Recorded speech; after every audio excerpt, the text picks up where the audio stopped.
अस्सलाम वालेकुम नाज़रीन, मैं हूं आपका मेज़बान अताउल्लाह मेमन। कामरान टेसोरू के बाहर जाते ही गवर्नर हाउस सिंध को रेस्टोरेंट बना दिया गया है। अब ये गवर्नर हाउस को रेस्टोरेंट क्यों बनाया गया है, इसकी कहानी क्या है, ये आज हम आपको बताएंगे। और सारी गवर्नर सिंध की जो अंदर की बात है वो आज हम आपको सामने बाहर लेकर आए।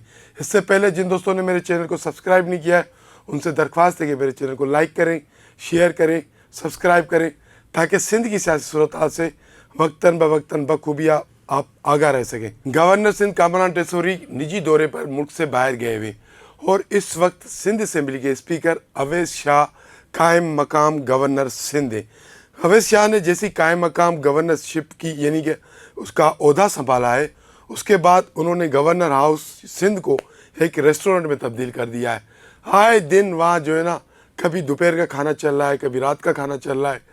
अब वो रेस्टोरेंट में कैसे तब्दील हुआ है वो हम आपको बता दें। कुछ रोज़ कबल कायम मकाम गवर्नर अवैस शाह ने मोहतरमा फरियाल तालपुर साहिबा के एजाज़ में गवर्नर हाउस सिंध में एक पुरतकल्लफ ज़ोराने का इंतज़ाम किया था, जिसमें सूबाई वज़रा और दीगर MPs भी शरीक हुए थे।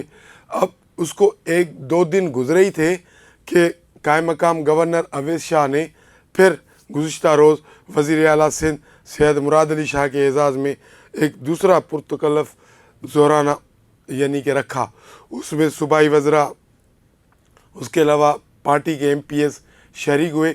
अब होता यूँ है कि जब गवर्नर किसी यानी निजी दौरे पर या किसी हवाले से मुल्क से बाहर चला जाता है, जो सिंध असेंबली का स्पीकर होता है वो कायम मकाम गवर्नर बनता है।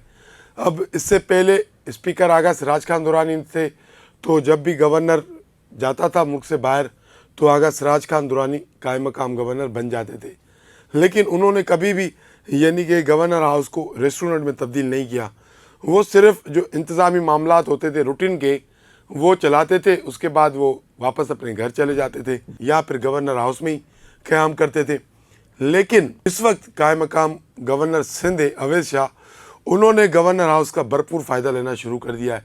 हालांकि उनका काम ये है कि रूटीन के जो मामलात होते कोई बड़ा वो काम नहीं कर सकते, वो क्योंकि कायम मकाम होते हैं, उनके पास इतने इख्तियारात नहीं होते। जो रूटीन के मामलात हैं उनको देखना होता है। लेकिन उन्होंने स्पीकर सिंध असेंबली के सिंध असेंबली में तो इतनी बड़ी सहूलतें, इतनी बड़े यानी कि इंतज़ामात नहीं है कि वो किसी के एजाज़ में, पार्टी के किसी की लीडर के एजाज़ में या दीगर के एजाज़ में कोई ज़ोराना या अशाया रखे।